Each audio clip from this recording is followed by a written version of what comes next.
अगर सरकार आपकी बात सुन रही है, फसल आपको भी बनवाना है करके, अगर बात नहीं मानती तो फिर अगला कदम आप करना है। देखिए कि सरकार पूजा पाठ धर्म और इन्हीं चीजों में इन्वॉल्व है, तो हमने यही माध्यम चुना है, विरोध करने का माध्यम। बुद्धि का शुद्धि करने के लिए हमने ये महायज्ञ रखा है, जिसमें पूरे समस्त गाजियाबाद से आज हमने आह्वान किया है कि आप आकर के आहुति दीजिए और इस आहुति के माध्यम से सरकार की चेतना को जगाइए, सरकार की मानसिकता को प्रदर्शित करिए कि सरकार की अगर दोहरी मानसिकता है। एक तरफ सरकार कहती है बेटी पढ़ाओ बेटी बचाओ, सिर्फ पढ़ेगा इंडिया तो बढ़ेगा इंडिया, और दूसरी तरफ 70% आश्रित प्राथमिक विद्यालयों में पढ़ने वाले छात्र छात्राओं के जीवन के भविष्य से खिलवाड़ करने का काम करके सरकारी विद्यालयों को बंद करें। मैं आज भी आपको कहता हूं, क्योंकि आप लोगों के माध्यम से कि आप भी आज के ग्रामीण क्षेत्रों में आप चले जाए, ग्रामीण क्षेत्रों के अभिभावकों की स्थिति ऐसी नहीं है कि वो प्राइवेट स्कूलों की मोटी मोटी फीसों को भर करके अपने बच्चों को पठन पाठन करा करके एक अच्छा भविष्य दे सके। आज भी उनके पास एक ही माध्यम और वो माध्यम है सरकारी विद्यालय। जिन विद्यालयों को बंद करने का ये रणनीति जो है या षड्यंत्र जो है सरकार ने उजागर हुआ है। आपको बता दें कि इसके पीछे का मंशा साफ एंड बिल्कुल क्लियर है कि सरकार चाहती है कि हमारे व्यक्ति विशेष जो पूंजीपति लोग हैं, सांसद हैं, इनके विधायक हैं, इनके मंत्री हैं, इनके प्राइवेट स्कूल चल रहे हैं। मैं आपको अगर प्रामाणिकता के तौर पर कहूँ तो गाजियाबाद के तमाम जितने भी विधायक हैं, तमाम जितने हमारे यहाँ के जो सांसद हैं, इनके 5-5, 10-10 यूनिवर्सिटी चल रहे हैं। ये क्यों चाहेंगे कि सरकारी यूनिवर्सिटी, सरकारी विश्वविद्यालय, सरकारी जो है कि प्राथमिक विद्यालय चले? अगर सरकारी विद्यालय, सरकारी यूनिवर्सिटी चलती है तो इनको कहीं न कहीं घाटा है। इस वजह से इनकी मानसिकता है और ये चाहते हैं कि सरकारी विद्यालय बंद हो ताकि इनका दुकान चले और आम जनमानस का खून और उनका जो है रुपया पैसा चूसा जाए। ये सीधा सीधा एकदम बिल्कुल इंडिकेट करता है। तो सरकार से बिल्कुल गाजियाबाद पेरेंट एसोसिएशन आप कह देना चाहती है कि ये शुरुआत है गाजियाबाद के जिलाधिकारी के कार्यालय के सामने।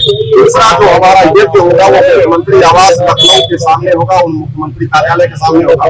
तीसरा यज्ञ हमारा माननीय हाई कोर्ट इलाहाबाद के सामने होगा। अगर वहां से भी हमें न्याय नहीं मिला और स्कूलों को बंद करने का ये प्रक्रिया बंद नहीं हुआ तो हम सुप्रीम कोर्ट के गेट के सामने भी ये महायज्ञ करेंगे।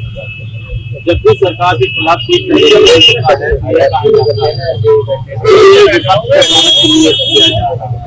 सरकार के खिलाफ कोई भी चाहे वह गैर राजनीतिक संगठन कहा गया है इसको विपक्ष बल दे रहा है। आप ये कहा मिल रहा है, इसको आप कैसे? मैं सबसे पहले कहना चाहूंगा कि जिन लोगों का काम है आरोप लगाना वो आरोप लगाएंगे। ना तो हम विपक्ष के लोग हैं, हम 12 वर्ष से लगातार शिक्षा बचाओ आंदोलन चला रहे हैं। शिक्षा में बढ़ती व्यापारीकरण को समाप्त करने के लिए हम लोग लगातार संघर्ष कर रहे हैं। हमारे ऊपर मुकदमे लिखे जा रहे हैं, हम फिर भी पीछे नहीं हट रहे, हम डर नहीं रहे, हम कहीं थक नहीं रहे, हम कहीं रुक नहीं रहे, हम कहीं टिक नहीं रहे हैं। तो विपक्ष का एक रोक जिनका रोका है, बाकी विपक्ष से हमारा कोई सरोकार नहीं है। और मैं फिर भी कहता हूँ अगर विपक्ष की पार्टियां इन मुद्दों पे आकर के अगर अपना वो रखती है तो मैं समझता हूँ कि विपक्ष का भी दिल का स्वागत है। लेकिन मैं तो यहाँ देख रहा हूँ कि विपक्ष भी गायब है।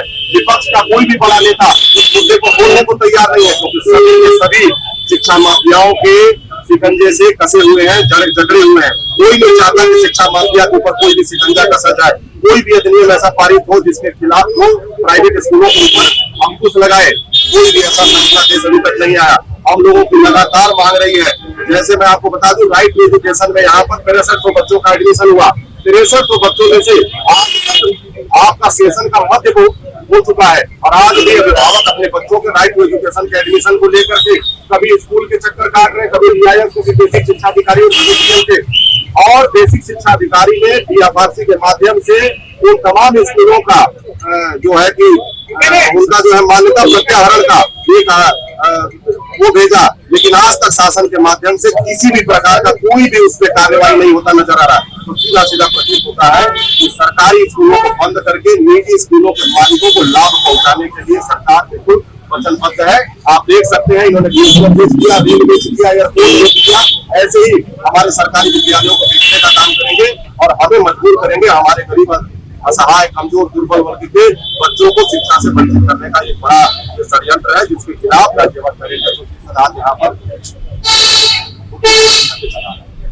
देश और दुनिया की खबरों से अपडेट रहने के लिए आप अभी तक न्यूज चैनल को सब्सक्राइब करना ना भूलें और साथ ही हर न्यूज का नोटिफिकेशन पाने के लिए बेल आइकन को भी दबाएं।